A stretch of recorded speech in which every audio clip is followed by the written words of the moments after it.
Hello, everyone. Blessed day to all the Homeschool Global families tuning in. It is such an honor to be able to share how God has been faithful and how God has helped us all throughout our homeschooling journey. It's been 8 years of God's amazing grace, really. Today, I was tasked to talk about some ways to effectively homeschool while running a household. You know, homeschooling is really a daunting task in itself. It's already challenging, especially to those families who suddenly uh, caught themselves in this journey. Add that to the plate of, managing your household and your work. So it's really uh, understandably overwhelming. So today, I hope to just share with you what God has impressed on me and what has worked for us as a family as we homeschooled here in Saudi Arabia without any household help. Um, if you are overwhelmed and if you are always thinking about, the endless lists of things to do, I have to prepare meals for my children. I have to check their tests. I have to make sure that their files for their portfolio is organized. I have to make sure that, my toddler is also learning that he's not, left behind. I have to make sure that, my older children are also, doing well in their studies and there's just endless lists of things to do, especially laundry. Things can really get overwhelming. So, and if you're a new homeschooler, it's really intimidating. And I pray and I hope that through these simple steps that I would share tonight, you'd feel encouraged, or you at least take a look at it with a different perspective. So my first advice or first step would be to embrace your season. So you can see here pictures of my family from the time that we moved to Saudi Arabia. I only had 2 children. So when I started homeschooling, I was homeschooling 2 children, kinder and grade 1, with a newborn. And then years after, God blessed us with another child. And then, of course, that child became an infant. So you know how it is to homeschool, 3 enrolled children with an infant. And then, of course, that infant, turned into a strong-willed, very hyperactive toddler. And even with older children, it's still kind of, a handful to manage. But, and throughout the course of our homeschool journey, we've also transferred houses like 4 or 5 times. So those are different seasons in our homeschool journey. And all I can say that is it's really just because of God's grace that we are here and we are enjoying our homeschool journey. One of the things that resonated to me, or one of the things that I remember every time I'd feel overwhelmed. Of course, I'm only human, and I get tired too. Behind this big smile is, a mom who gets tired too. So, when things get overwhelming, I remember this hymn that my mom used to play when we were young. And it's called "It Is Well with My Soul." And every time I would get overwhelmed with, things to do and things to accomplish, this song would come to mind. And it says, "Whatever my lot, thou hast taught me to say, it is well with my soul." And that just, that just gives me an overwhelming peace. All of a sudden, God, you are on top of this. God, I know that you are going to get me through this. So for now, in this season, I'm going to accept whatever season I am in, whether it is homeschooling, multiple children, homeschooling while working, or homeschooling lots of little ones and while working. So those are different seasons. You could I'm not going to expect something that is out of my season, but make the most of what is in my season. So that is what embracing your season means. It's accepting and making the most of what you have now. So it's a season for growth, season for molding, and definitely a season for trusting God. So when you say homeschooling effectively while running your household, it involves two things: home management and homeschool management. So, and this may be two different areas of concern, but to be honest, if you have, to be honest, this can go hand in hand when you're homeschooling. It doesn't have to be taken as two alien, topics, but let's go on and move on and see how we can fuse homeschool management and home management. So the next step after embracing your season would be to evaluate your situation. In evaluating your situation, you have to focus on what is available and what is workable. Okay? You have to also identify your non-negotiables. So, similar to project management, I have a management background before transitioning into a full-time homeschooling mom back then. So I kind of applied what I learned in project management, and this is to look at my resources first. So what are my resources as a homeschooling parent? My time, the people, space, and finances. Okay, so all of these are crucial in considering and in creating your workable, flexible plan. Okay, so in time, you have to consider that you only have 24 hours in a day. So when you plan your day or plan your week ahead, don't fill up your schedule to the brim, because you're only human. You're not a machine who works 24/7. Yeah, and if you're a working mom, for example, you have to consider your free time. Okay, that's the time before your work and also the time after your work, and that's your time to be with your children, homeschool your children, and then do all of your household work. So, and then if you are also working, you can also consider your free time during the weekends. So take note of your available time. And in terms of identifying your non-negotiables, that also has to be in place. As a family, our non-negotiable would be church time and Bible study time or prayer meetings. These are our non-negotiables. That means our schedules will work around those non-negotiables. Okay, and if you are a couple who practices date night, that could also be your non-negotiable. It's important to also include time that would nurture your soul. Okay, next would be people. If you're a homeschooling parent and you're working and you don't have a helper, you might feel like, I'm alone in this journey. No one's helping me. How can I possibly manage all these things that I have to do? Especially if my children are so little and they're all dependent on me. But you know what? You are really not alone. You have your husband. If he is also not available, I learned from the earlier talk that there are husbands who are not available. But if he is not available, then you have your children to be your support system as you manage the home. Later on, I would talk more about how to encourage your children, how to empower your children. Okay, so for the space, it's important to identify your space and to make sure that your home is conducive for learning, and also that your space is organized so that it's easier to follow through or maintain. Lastly, finances. I know that we are all in a very different situation now with COVID-19, and especially here in the Middle East, things are tight with some families. But I just put that out there to as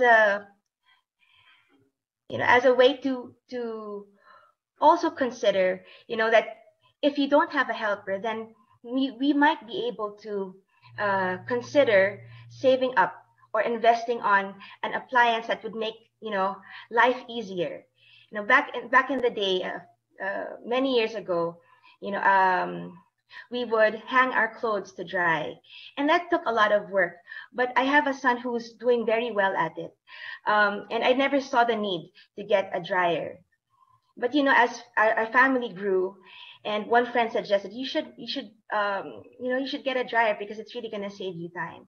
I realized that maybe saving up on those times that you go out, or saving up on instead of buying this want, you'd save up and invest in that big appliance like a fully automatic washing machine and dryer. It actually made a whole lot of difference. Now we are able to have more time as a family and be able to do more things as a family. So that can be a consideration. Your finances can also be a consideration.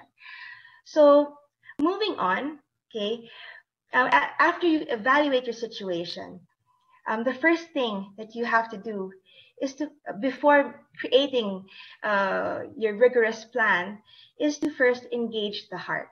You have to engage the heart. Engaging the heart involves, it's about intrinsic motivation, because intrinsic motivation, it causes long-term change, causes long-term effects. So how do you engage the heart? You teach love. I remember that one of the first verses that my children memorized when they started homeschooling was Matthew 22, 37 to 39. Love the Lord your God with all your heart, mind, and soul. Actually, that set them up for success. That set them up for, for a lot of things. And when they understand that what they do at home and when they do excellently in their homeschooling, and that's love. So you teach love, you teach servanthood, you teach obedience. So that's for your children. And as a parent, you yourself have to commit to love, commit to serve, commit to model obedience. So this verse from Colossians 3:23 is our guide whenever we talk to our children about serving each other and the family. It's whatever you do, work heartily as for the Lord and not for men. So these are some examples of how my children are helping at home. They can actually do anything from sweeping the floor to washing the dishes to doing the laundry, folding the clothes, to bringing out the trash. Name it, they already know it as early as 7 years old. So one of the things that we teach them is, dear children, let us not only love in words or speech, but in actions and in truth. So they have to be able to show it by helping the families. It's not something that they're obligated to do, but because they understand that they want to do it, they have to do it because we are a family. And it's a way to show love to the family. So next would be to encourage a learning atmosphere. Okay? So when you encourage a learning atmosphere, learning becomes a lifestyle. Okay? So here, you can see that how home management and homeschool management work hand in hand. Okay, helping at home can be fun and part of their learning. When my kids were young, they were sorting clothes for laundry. We would practice our multiplication table, and the younger child, the 3-year-old, would practice probably color recognition and just rote counting. And then here, learning can be done at any time and any place. So you don't have to be sitting down. You don't have to be just reading your books and doing worksheets to learn. You can make the most out of your time during dinner, when you're folding the clothes with them, and talk about what they've learned during the day. When you have a learning atmosphere, you build motivated learners, and motivated learners can learn independently. So, and then the evidence of true learning is when it is shared and applied. So you would see that your motivated learner would not only, just learn independently, but he or she would also, teach the sibling because he is motivated. Okay, I'll be sharing very quickly how you can promote a learning lifestyle at home.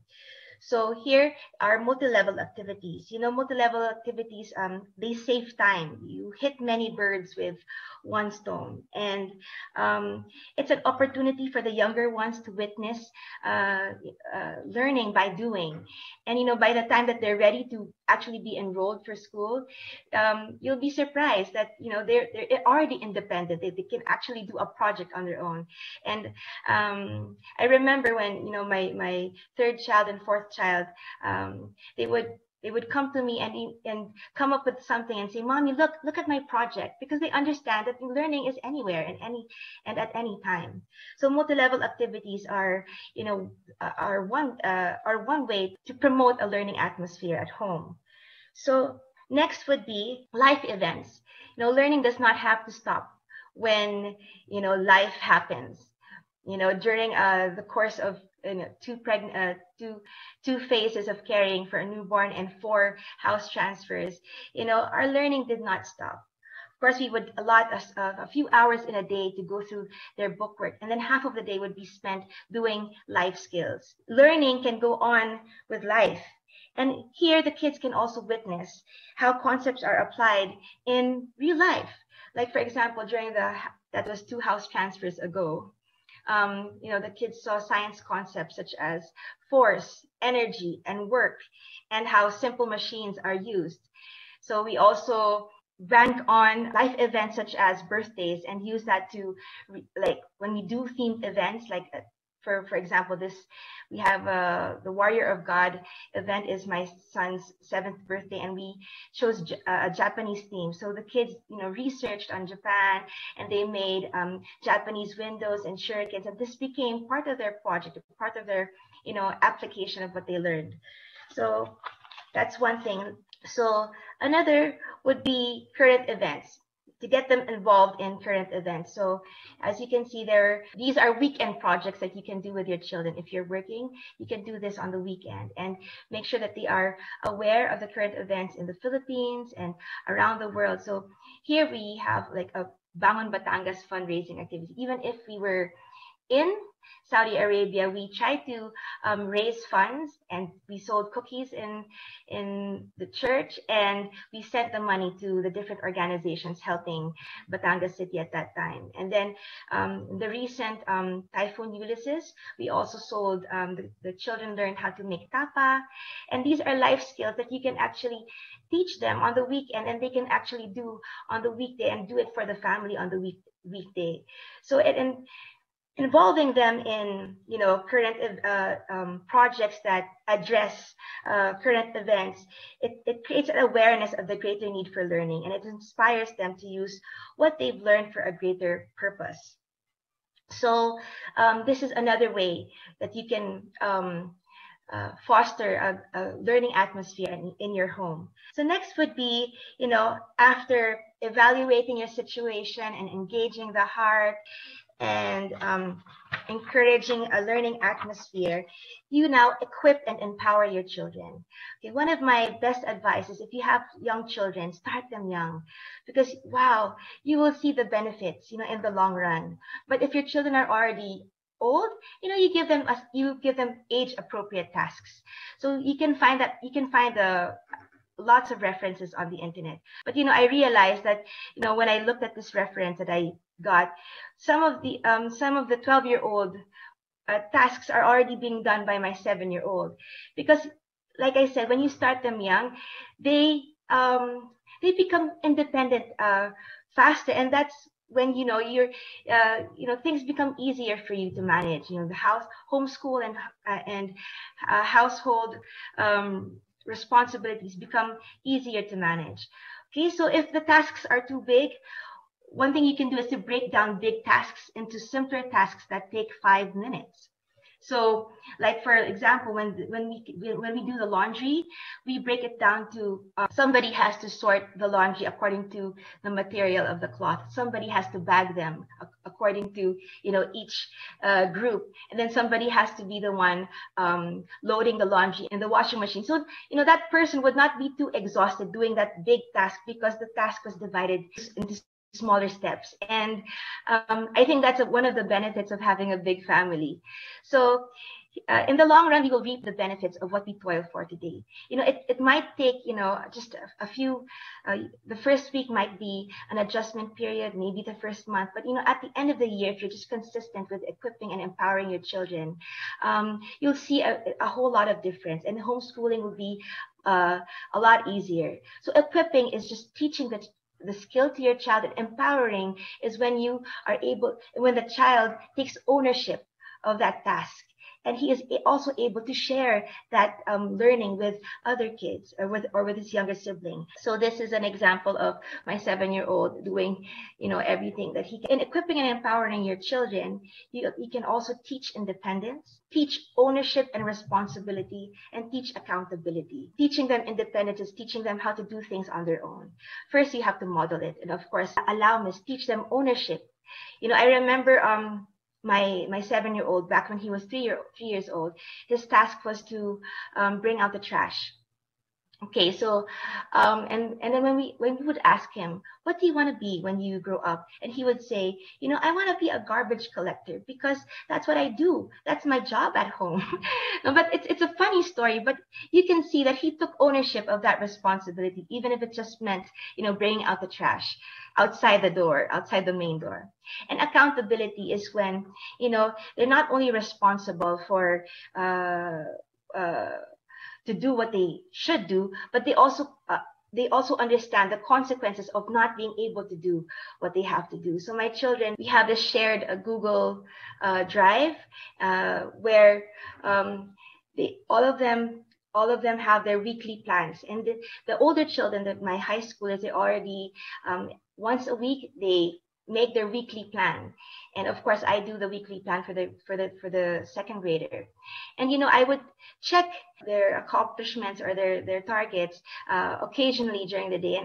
And they know that if they are not able to accomplish what they need to accomplish during the day, then that would result to a delay in their homeschooling days. They would have to work more days to finish their school year. So there. So establish your spaces. Okay. So a place for everything, and everything in its place. Okay. So this is just very simple. You should identify and simplify spaces to make maintaining your home easier. Okay. So it doesn't have to be elaborate, but you can even homeschool in a cart. So it's just important to mention this, because sometimes clutter is the number one, stress inducer. So if you have a place for everything, that would also alleviate you of, the need to always fix your home. So when you execute a plan, make sure that it's flexible. Okay. So you have to give time for pursuing interests, give time for health, self-care, and rest. Expect imperfection and celebrate progress. Expect the unexpected. Seize the day. And of course, always choose relationship over rigor. Choose relationship over, following all the details of your plan. Sometimes your child needs time to talk to. Sometimes they have a heart issue, especially nowadays. So it's okay to drop off, to drop the plan and focus on having a conversation with your son. This is how a chore schedule of a family of 6 would look like. And this is how our weekly routine looks like. We use block scheduling instead of that 30-minute interval, because it gives them more freedom to, I told them not to rush their devotions. I told them not to rush their journaling. So, and if you can see, before they start homeschool, they also have chores already. So because I am working, so the kids have to already do their responsibilities in the morning. They have morning chores and afternoon chores, and chores that are scheduled during the day. So this is how it looks like. Lastly would be to enjoy. So have fun with your children. Find something to be grateful for every day. Rest in God's will.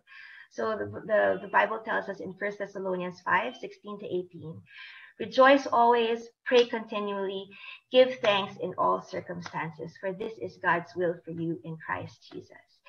So we start with the heart, embracing your season, and we end with the heart. Whatever God has willed for you on that day, you just enjoy it. Because your children are children only for a short period of time. They'll grow up, and you'll miss that opportunity. This is just a run through, a recap of everything. Embrace your season, evaluate your situation, engage the heart, encourage a learning atmosphere, equip and empower your children, establish your spaces, execute a flexible plan, and enjoy. So if you have no helper, remember that God is your helper. Okay. Surely God is my helper. The Lord is the sustainer of my soul, says Psalm 54:4. And lastly, like Dory, just keep swimming.